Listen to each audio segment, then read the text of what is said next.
Sharon. And welcome to the guest house. So what do we want to talk about today? The good old pros and cons. Of course. Isn't that always a good subject? Everyone wants to know the pros and the cons of not only RVing, buying an RV, but what kind of RV. So we're going to talk about the pros and cons of buying an Airstream. Yay. And some of our pros and cons will be about the size of the Airstream. And Don't give it away until we talk about it. Okay. Sorry about that. Okay, so what do you want to talk about first? Let's get started. Let's do the pros. Okay. What's the first one? We have cue cards. Of course. Who doesn't have cue cards? Number one, quality. Quality. Quality is key with Airstream. And anybody that's done any research understands quality with Airstreams. Right. And one of the things that I think we noticed was when we were doing research, we noticed that the most criticism that you hear or reviews that you hear about any RV, regardless of brand and type, is that you hear the negative. And you got to be careful thinking that all of the negative reviews you see and read and the very few positive reviews you see is an indication of the quality of the RV. Is that fair? Sure. Yeah. Works for me. So Airstream have always been very good quality. There's something like 70% of all the Airstreams ever built since the 30s are still used as RVs. They're still operational. Let's go on to the next one. This should be quick and Number simple. two. These are in no particular order. Well, you did. You put it in order. I didn't. Okay. Well, she wrote a number 2 afterward. I just said that. Well, never mind. Is towability. The reason we got the one that we got, the size that we got, was multiple reasons, but one of the biggest ones for me personally was I've never towed before. Right. Always, I'm one of those newbie towers like everyone else where it's nothing but fear when you have to tow. It's just fear. Right. So for me, the smaller the better. Yes. If it were up to me, we would have gotten one of the 16-foot Bambis. Wouldn't have fit. Wet bath. Wet bath. No. So we compromised and went with the 23, which is actually 23 feet and 9 inches. Right. So yeah. Easy to pull, easy to back up. The thing about Airstreams with towability is they are aerodynamic. They have been tested, and it's really because of the shape. So the shape makes them easy to tow because of their aerodynamics and their low profile. So they're a lot lower to the ground than other brand RVs. And so they have a lower center of gravity. It makes them really, really easy to tow. So number 3, again, not in any kind of order, but it's got a number 3 on it. You tell this one. Perfect size. It's the perfect size. And we're talking about specifically for us, our Airstream. Yes. Our Airstream is the 23-foot front bed, and it is the perfect size.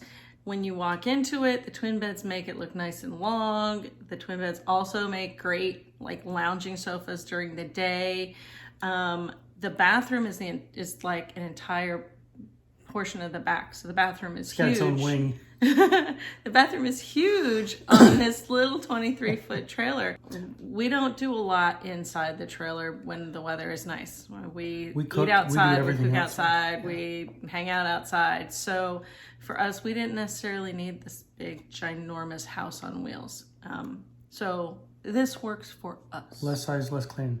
Okay. What's next? Number 4. Number 4. This was a biggie for us. Yeah, actually it was. Resale value. Mm-hmm. I mean, they speak for themselves. So one of the things they tell you, well, the people recommend is don't have your first RV be your dream RV.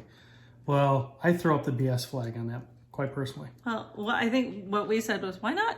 There's another YouTube channel we follow where we actually met them at an RV dealership, an Airstream dealership, when they were getting ready to pick theirs up that day. Yeah. They've had it for 1 year. They just now traded it in for another Airstream.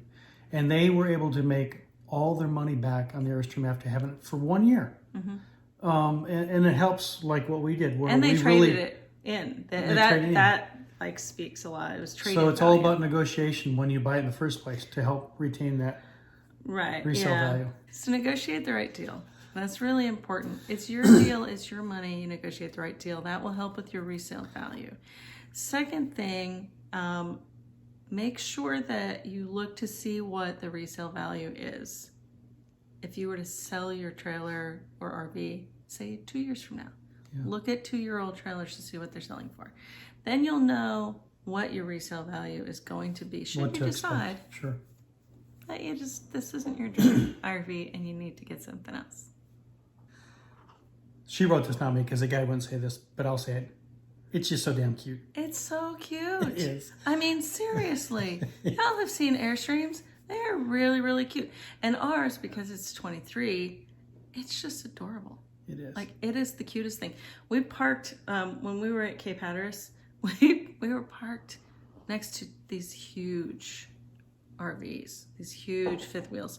And it was so tiny. And we would walk back from the beach. This is cute little burrito. But we had slot number 1. Yeah. Which was 100 feet from the beach entrance. So we were on a corner lot with this cute little Airstream. There was a couple other Airstreams there. But we're in the spot where everybody passes to go to the beach. Yeah. So we were having conversations all day long about people. I love your Airstream. Everybody wanted to talk about it. It was. I mean, it made it a nice talking piece. It was fun. Yeah. We had a good time. Not because we're kind of social anyway, so. Well. All right. So, here we go to the cons. Because we could talk about cuteness of this trailer all day long. However, moving on. Cons. You want to hold the cards? No. She makes me do everything. I do. Oh, no, I don't. Okay. So these are cons, quite honestly, not bad cons to me. But we had to give you something. We can't just give you all pros. This was interesting. That'd be biased. We sat for a solid 10 minutes trying to think of cons. Like, what?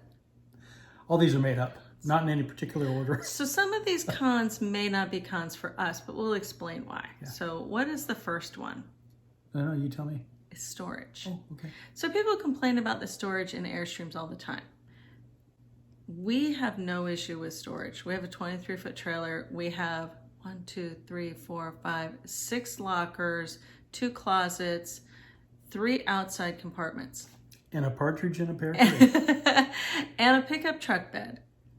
I'm not sure what people are bringing with them. Our truck bed, we have bins for all of the things that don't belong in the trailer. We have storage bins, and I have them labeled because that's my personality.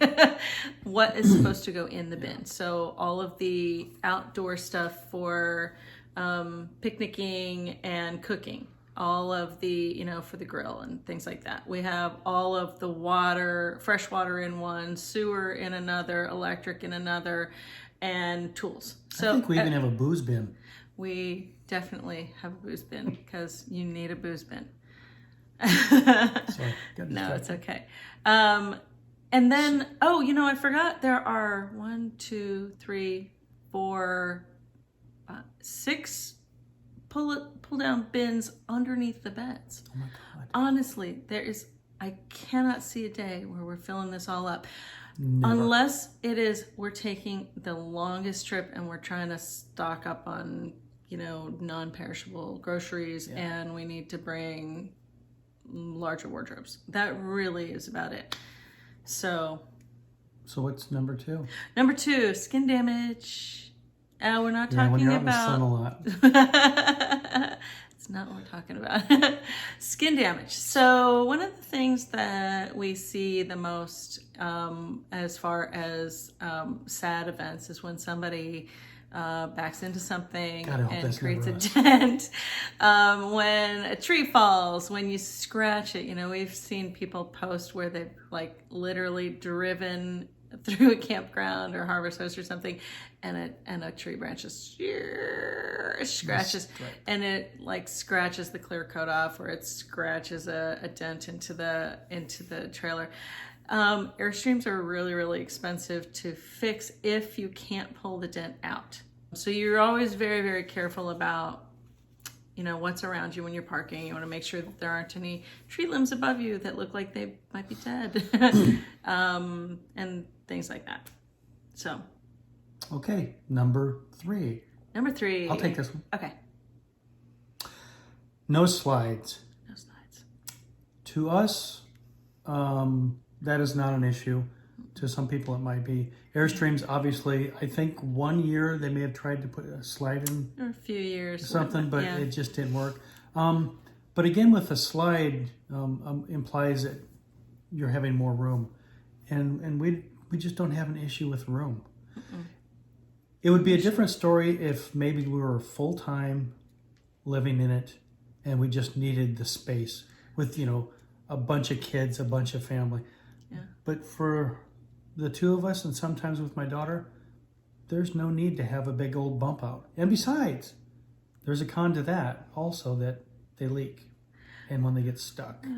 Yeah, so. I think the con to, you're right. So there's the con to not having slides is what you have is what you have. That's the space you have.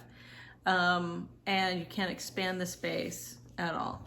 The pro to not having slides is you don't have to deal with the issues that slides can have. They can have issues with the mechanics. They can have issues with leaking, etc. Okay. Yeah. What's next? They're really expensive. Yeah, they can be expensive. They're not cheap. And anybody that's looked at them, they're not cheap.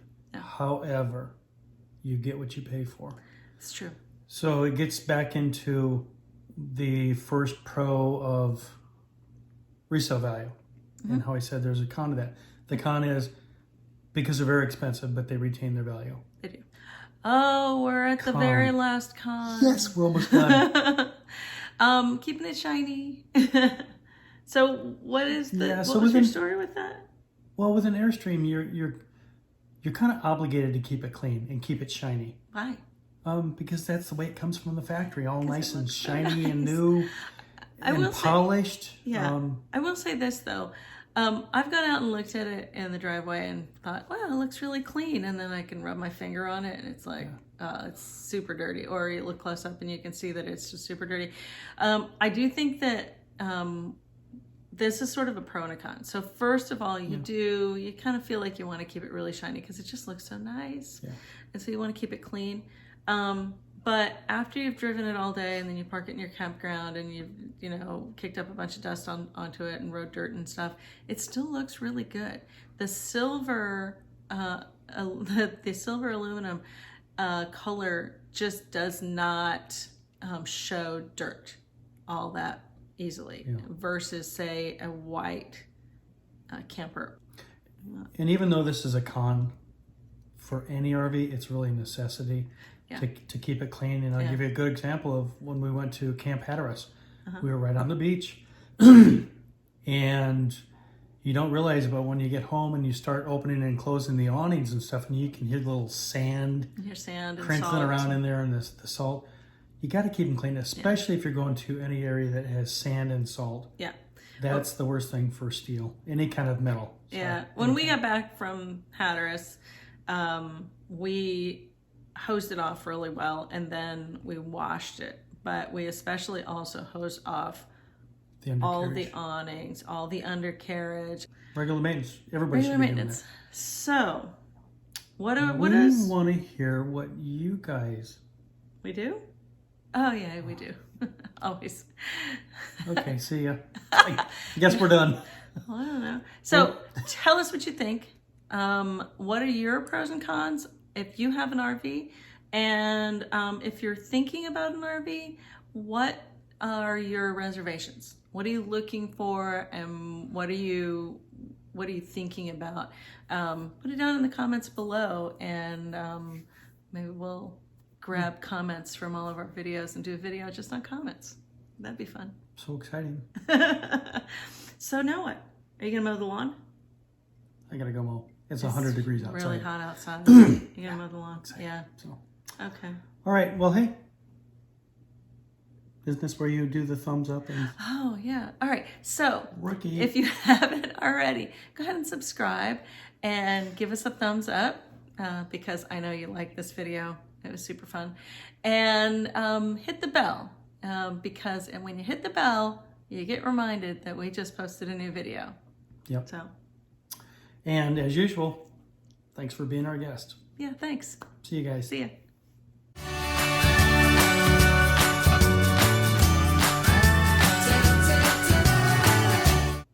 Hi, I'm Biff. And I'm Joanna. I don't know. Yeah, catch you off guard. That kind of threw me off. I'm not really sure what my name is now, so. We need to have a standard intro, like, hi, I'm Biff, I'm Joanne, welcome to our guest house. Why don't you just say, hi, I'm Barry, and I'll say, hey, I'm Sharon, and you say, welcome to the guest house. Okay, go. Sure. Hint, hint. No, I'm not going to get a hint. It's later. Keep watching. Okay, I think we talked about that in one of the other ones. You're just going off the rails there, fella. Okay, next. So as you're talking about that, I'm visualizing a fat man with a big beer gut. So with that analogy, he should be able to run fast. He should. Round, less friction, low to the ground. Okay. That's such a weird analogy. But that's what I was thinking when you were talking about it. Anyway, That's a funny thing to think about. she's a genius at dealing with people. Don't get on her bad side. So. And what is the last pro, which is actually the best? Hold on, I need my coffee. So most dents, excuse me, got an itchy nose. Most dents, you can use those like suction, dent removers to pull out, which is really pretty great because metal does have a memory. Aluminum has a memory. It's just like your cars, And your spouse. And your spouse. Oh, I don't know about his, but anyway.